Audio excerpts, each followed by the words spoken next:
Praise the Lord. நீதிமொழிகள் 16ஆம் அதிகாரம். மனதின் யோசனைகள் மனுஷனுடையது, நாவின் பிரதியுத்திரம் கர்த்தரால் வரும். மனுஷனுடைய வழிகள் எல்லாம் அவன் பார்வைக்கு சுத்தமானவைகள், கர்த்தரோ ஆவிகளை நிறுத்து பார்க்கிறார். உன் செய்கைகளை கர்த்தருக்கு ஒப்புவி, அப்பொழுது உன் யோசனைகள் உறுதிப்படும். கர்த்தர் சகலத்தையும் தமக்கென்று படைத்தார், தீங்கு நாளுக்காக துன்மார்க்கனையும் உண்டாக்கினார்.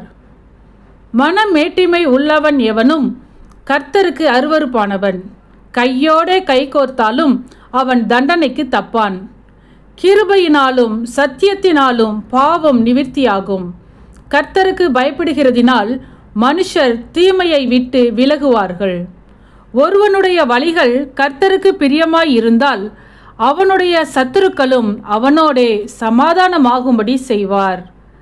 அநியாயமாய் வந்த அதிக வருமானத்திலும் நியாயமாய் வந்த கொஞ்ச வருமானமே உத்தமம்.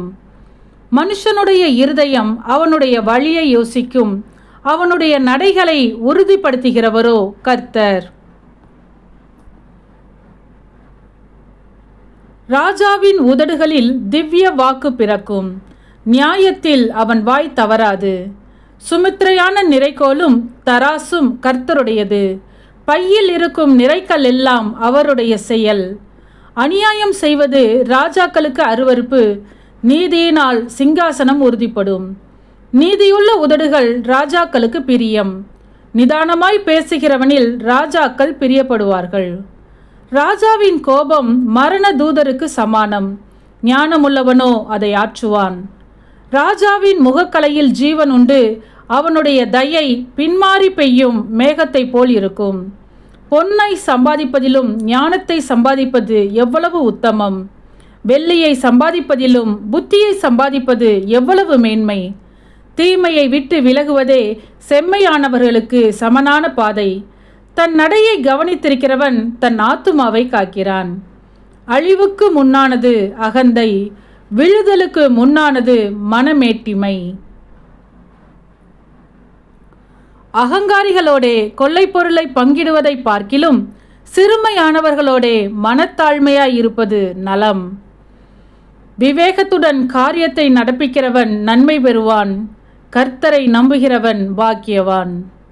இருதயத்தில் ஞானமுள்ளவன் விவேகி எண்ணப்படுவான், உதடுகளின் மதுரம் கல்வியை பெருக பண்ணும். புத்தி தன்னை உடையவர்களுக்கு ஜீவ ஊற்று, மதியீனரின் போதனை மதியினமே. ஞானியின் இருதயம் அவன் வாய்க்கு அறிவையூட்டும், அவன் உதடுகளுக்கு அது மேன்மேலும் கல்வியை கொடுக்கும். இனிய சொற்கள் தேன்கூடு போல் ஆத்துமாவுக்கு மதுரமும் எலும்புகளுக்கு ஔஷதமும் ஆகும். மனுஷனுக்கு செம்மையாய் தோன்றுகிற வழி உண்டு, அதன் முடிவோ மரண வழிகள். பிரயாசப்படுகிறவன் தனக்காகவே பிரயாசப்படுகிறான், அவன் வாய் அதை அவனிடத்தில் வருந்தி கேட்கும். பேலியாளின் மகன் கிண்டி விடுகிறான், எரிகிற அக்கினி போன்றது அவன் உதடுகளில் இருக்கிறது.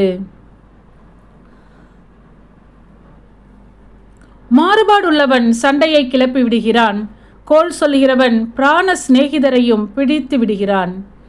கொடுமையானவன் தன் அயலானுக்கு நயங்காட்டி அவனை நலமல்லாத வழியிலே நடக்க பண்ணுகிறான்.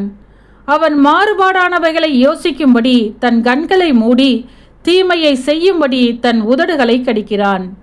நீதியின் வழியில் உண்டாகும் நரைமயிரானது மகிமையான கிரீடம். பலவானை பார்க்கிலும் நீடிய சாந்தமுள்ளவன் உத்தமன், பட்டணத்தை பிடிக்கிறவனை பார்க்கிலும் தன் மனதை அடக்குகிறவன் உத்தமன். சீட்டு மடியிலே போடப்படும், காரிய சித்தியோ கர்த்தரால் வரும். ஆமென். சத்தியத்தையும் அறிவீர்கள், சத்தியம் உங்களை விடுதலையாக்கும். இந்த வசனத்தின்படி அநேகர் சத்தியத்தை அறிந்து விடுதலையாக்கப்பட இந்த சேனலை சப்ஸ்கிரைப் செய்து அநேகருக்கு ஷேர் பண்ணுங்கள். கர்த்தருடைய கண்கள் நீதிமான்கள் மேல் நோக்கமாய் இருக்கிறது.